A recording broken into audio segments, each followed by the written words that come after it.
আপনি কি সেই অবাক করা কেরামতির ঘটনা শুনেছিলেন যখন ছোটবেলায় গাউসুল আজম দৌড়াতে দৌড়াতে কবরস্থানে পৌঁছে গেছেন আর হাসতে হাসতে বলেছিলেন, তোমরা পালিয়ে যাও কবরবাসী, নইলে আমার আব্বা তোমাদেরকে পিটাবে। আর ওই সময়ে কবর ফেটে মুর্দা বাইরে বের হয়ে আসে। পুরো ভিডিওটা দেখলে বুঝতে পারবেন ঘটনাটি কি হয়েছিল।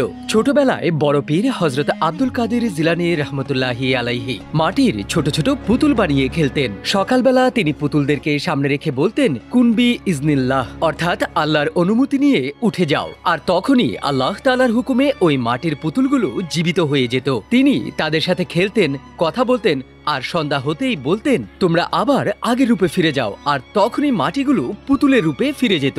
এই কেরামতি কয়েক সময় ধরে চলতে থাকে। ওই সময় গ্রামের একটি ছোট বাচ্চা মারা যায়। বাবা মা আশা পুরোপুরি ছেড়ে দিয়েছিল, কিন্তু একটা কথা তাদের মাথায় রয়ে যায়, যদি বড় পীর আব্দুল কাদের জিলানী মাটির পুতুলকে জীবিত করতে পারে, তাহলে আমাদের সন্তানকে কেন নয়? তাই তারা মৃত সন্তানকে মাটির পুতুলের সাথে রাতের বেলা চুপি চুপি রেখে যায়। পরের দিনই সকালবেলা গাউসুল আজম আসলেন আর বললেন, সব সময়ের মতো বললেন, কুম্বি ইজনিল্লাহ। সব পুতুল দাঁড়িয়ে যায়, কিন্তু বাচ্চা সেখানেই পড়ে থাকে। গাউসুল আজম বললেন, আমি জানি তোমাকে আমি বানাইনি, কিন্তু তোমাকে আল্লাহ বানিয়েছেন। আমি তোমাকেও বলছি, কুম্বি ইজনিল্লাহ। বাস ওই সময় আল্লাহর হুকুমে বাচ্চাটিও তার জীবন ফিরে পায়। দূরে দাঁড়িয়ে থাকা তার পিতামাতা খুশিতে কান্না করতে থাকে। তারা বাচ্চাকে কোলে নিয়ে বাড়ি ফিরে যায়। কিন্তু যখনই এই কথা গাউসুল আজমের পিতা জানতে পারেন, তিনি বড় পীরকে বললেন, এতদিন তো তুমি মাটির পুতুলকে জীবিত করতে, আর এখন আল্লাহর বান্দাকেও জীবিত করা শুরু করেছো। আর ডান্ডা নিয়ে ওনাকে শাসন করার জন্য পিছনে দৌড়াতে শুরু করলেন। হযরত